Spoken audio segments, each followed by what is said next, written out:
तो बच्चों कल जो है क्वेश्चन नंबर 8 तक किए थे ना, आज करेंगे क्वेश्चन नंबर 9। और ये बहुत इंपॉर्टेंट क्वेश्चन है, समांतर श्रेणी से इसी तरीके के क्वेश्चन पूछे जाते हैं एग्जाम में। उम्मीद करते हैं कि 2026 में भी सब क्वेश्चन पूछा जा सकता है, इसलिए आप लोग इस क्वेश्चन पर काफ़ी ध्यान से जो है ध्यानपूर्वक से क्वेश्चन पढ़ेंगे और सोल्व करेंगे। और इसको खूब घर में जो है क्या करना है, प्रैक्टिस भी करना है। 2-4-5 मरतबा अगर हम बनाएंगे तो आपका दिमाग में सेट हो जाएगा ये क्वेश्चन। एग्जाम में देखते के साथ ही इसका आंसर आपका दिमाग में आने लगेगा। ये क्वेश्चन इस तरीके से है, इसको देखो कितना आसानी से हम सोल्व करते हैं। क्वेश्चन क्या बोल रहा है, 6 से विभाज्य प्रथम 40 धन पूर्णांकों का योग निकालें।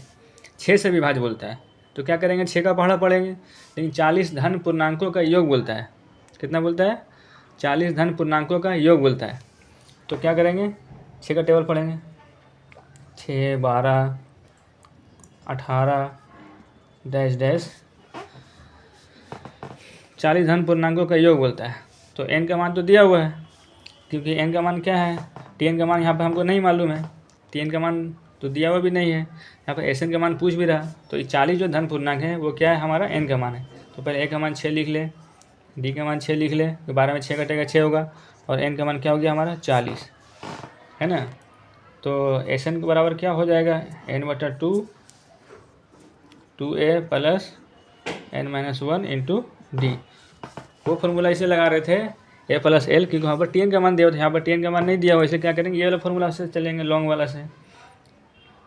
एन का मान क्या दिया हुआ है बच्चों, 40/2 हो, तो ए का मान क्या है 6, एन का मान 40 में से 1 घटा देंगे यहाँ भी, और डी का मान क्या है 6, ठीक है।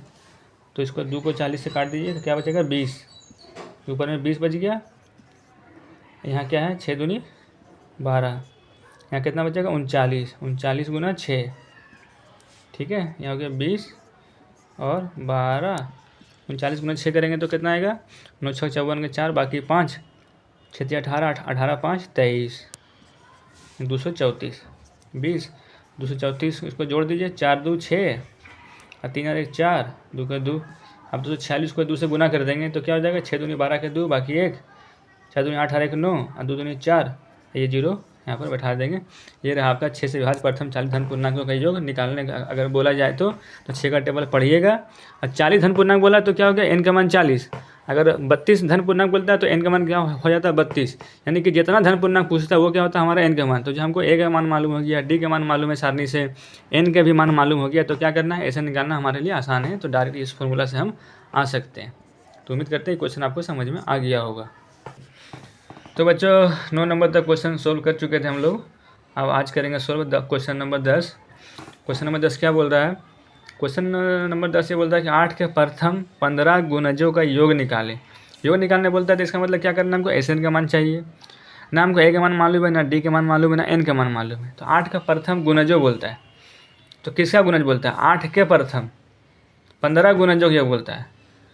तो 8 का टेबल पढ़ेंगे यहाँ पर, 8 16 24 डैश डैश डैश, तो कितना गुणज बोलता है 15। तो क्या करेंगे, 15 को 8 से मल्टीप्लाई कर देंगे तो कितना हो जाएगा, 15 ठीक 120। अभी हमारा क्या हो गया, ए का मान हो जाएगा 8, और डी का मान हो जाएगा हमारा, डी का मान भी क्या होगा हमारा 8 ही होगा। तो ये हमारा क्या हो गया, टी एन का मान हो गया 120। हमको योग निकालना है, तो योग निकालने के लिए हमको क्या चाहिए, एन का मान चाहिए, तभी ना एस एन का मान हम निकाल सकते हैं। तो टी एन का फॉर्मूला क्या होता है, ए प्लस n-1 इंटू डी। तो टी एन का फॉर्मूला मान क्या है 120, ए का मान 8, n-1 इंटू डी। तो 120 में 8 को घटा देंगे तो क्या हो जाएगा, n-1 इंटू डी, है ना। डी का मान 8 था, 8 से गुना कर रहे हैं, 120 में से 8 घटेगा तो क्या होगा 112 इंटू n-1 इंटू डी, 14 ठीक 112, 14 -1 को इधर ले आइए तो n का मान कितना हो जाएगा 15। देखिए बच्चों यहाँ पर क्या करना है, बहुत सारे बच्चे लोग ये गलती करते हैं कि क्या करते हैं, 8 को पहले इससे अंदर गुना कर देते हैं। इससे क्या होता है, कैलकुलेशन थोड़ा सा लॉन्ग हो जाती है, टफ हो जाती है। पहले क्या करना है, जो संख्या प्लस माइनस में उसको बराबर के इधर उधर करके घटा लेंगे, उसके बाद जो इसमें मल्टीप्लाई के साथ उससे क्या करेंगे, बराबर के इधर में काट लेंगे, तो क्या होगा क्वेश्चन आसानी से सोल्व हो जाता है और समझ भी आती है पूरी। तो आप क्या करेंगे, एस एन का फॉर्मूला से हम लोग चलेंगे, ठीक है, क्योंकि यहाँ पर टी एन का मान मालूम है, तो टी एन को ही हम लोग एल बोलते हैं। तो एन का मान 15, 15/2 और ए का मान 8 और एल का मान 15। तो क्या करेंगे 15/2 और 15 8 क्या होता है 23।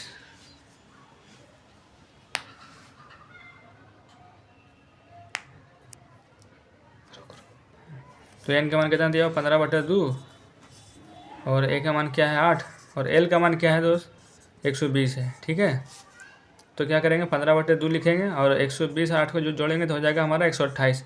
128 को 2 से काटेंगे 64। 64 गुना 15 करेंगे तो क्या आएगा 960 आएगा। हमारे पास स्पेस नहीं यहाँ पर मल्टीप्लाई करने का, आप मल्टीप्लाई करके देख लीजिएगा 960 आपका आंसर आ जाएगा। तो जब भी इस तरीके से सवाल पूछा जाए कि 8 का प्रथम 15 गुणनजों का योग ऐसा निकालें तो आपको इस तरीके से 8 का टेबल पढ़ना है, 15 बार पढ़ना है। तो 15 बार पढ़ेंगे तो बहुत समय लगेगा, फिर उसको जोड़ना है ना, बहुत टाइम लगेगा। इसलिए क्या करते हैं हम लोग फॉर्मूला के अनुसार सवाल को चलते हैं। यहाँ 15 गुना जो बोला, अगर यहाँ पर 14 गुना बोलता है तो 14 को 8 से गुना करते हैं और टोटल ला करके यहाँ पर लिखते हैं। ठीक है ना, जितना का टेबल बोलेगा और जितना बार गुनज करने के लिए बोलेगा उसको लास्ट में गुना करके यहाँ पर लिखेंगे, वो हो जाएगा हमारा टीएन का मान। उसके बाद टीएन का फॉर्मूला इसलिए लगाते हैं क्योंकि हमको एसएन चाहिए। एसएन बनाने के लिए क्या करना पड़ेगा, हमको एन का मान चाहिए, इसलिए टीएन का से हम पहले चलते हैं ताकि हमको एन का मान मालूम हो जाए। उसके बाद फिर एसएन का फॉर्मूला से हम सोल्व करते हैं सवाल को। उम्मीद करते हैं, आशा करते हैं कि आपको आज का क्लास अच्छा लगा होगा, सारे क्वेश्चन आपको समझ में आया होगा। कल फिर हम आते हैं आपके सामने, हाजिर होते हैं कुछ और भी इम्पोर्टेंट क्वेश्चन के लिए 2026 में जो एग्ज़ाम में पूछा जाएगा। शुक्रिया, धन्यवाद।